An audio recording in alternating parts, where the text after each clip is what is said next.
Good evening. Thank you guys for coming. I know our first official press briefing is going to be on Monday, but I wanted to give you a few updates on the president's activities. But before I get to the news of the day, I think I'd like to discuss a little bit of the coverage of the past 24 hours. Yesterday, at a time when our nation and the world was watching the peaceful transition of power, and as the president said, the transition and the balance of power from Washington to the citizens of the United States, some members of the media were engaged in deliberately false reporting. For all the talk about the proper use of Twitter, two instances yesterday stand out. One was a particularly egregious example in which a reporter falsely tweeted out that the bust of Martin Luther King Jr. had been removed from the Oval Office.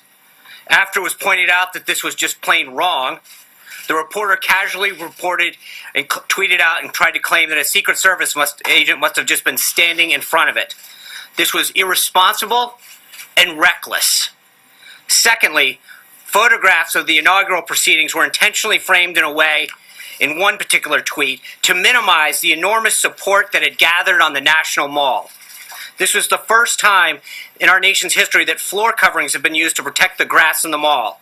That had the effect of highlighting any areas where people were not standing, while in years past, the grass eliminated this visual.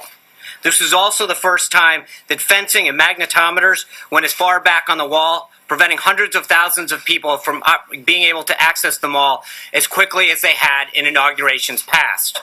Inaccurate numbers involving crowd size were also tweeted. No one had numbers because the National Park Service, which controls the National Mall, does not put any out.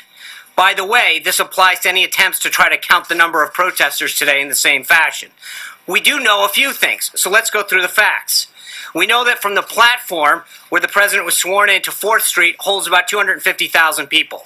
From 4th Street to the media tent is about another 220,000.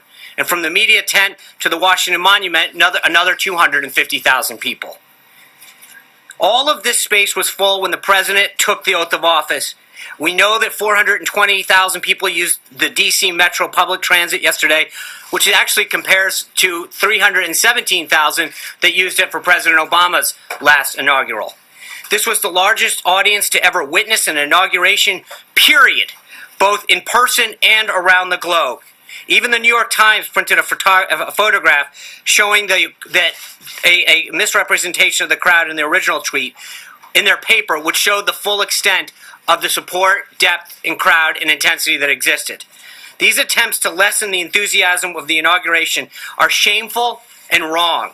The president was also at the Central, as you know, the president was at the Central Intelligence Agency today and greeted by a raucous, overflow crowd of some 400 plus CIA employees. There were over 1,000 requests to attend, prompting the president to note that he'll have to come back to greet the rest. The employees were ecstatic that he's the new commander-in-chief, and he delivered them a powerful and important message. He told them he has their back, and they were grateful for that. They gave him a 5-minute standing ovation at the end in a display of their patriotism and their enthusiasm for his presidency. I'd also note that it's a shame that the CIA didn't have a CIA director to be with him today when he visited, because the Democrats have chosen, Senate Democrats are stalling the nomination of Mike Pompeo and playing politics with national security. That's what you guys should be writing and covering. That this, instead of sowing division about tweets and false narratives, the president is committed to unifying our country, and that was the focus of his inaugural address. This kind of dishonesty in the media, the challenging that bringing about our nation together is making it more difficult. There's been a lot of talk in the media about the responsibility to hold Donald Trump accountable. And I'm here to tell you that it goes two ways. We're going to hold the press accountable as well.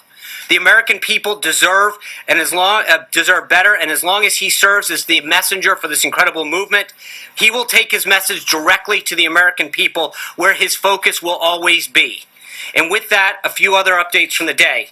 The president had a constructive conversation with Prime Minister Trudeau of Canada about strengthening the relationship between our two nations. They also discussed setting up additional meetings in the days to come, which we will follow up on. He also spoke to Prime Minister Peña Nieto of Mexico and talked about a visit on trade, immigration, and security that will occur on the 31st. the president will welcome his first foreign leader this Thursday when the United Kingdom's Theresa May will come to Washington on Friday. On tomorrow, the president will oversee his assistants to the president being sworn in.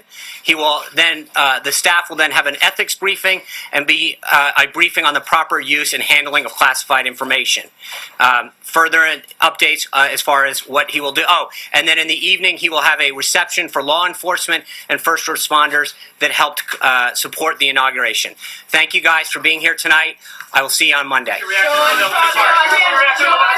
Sean, Women's March. How about you? And you mentioned that no one had the numbers and then say it was the largest audience ever.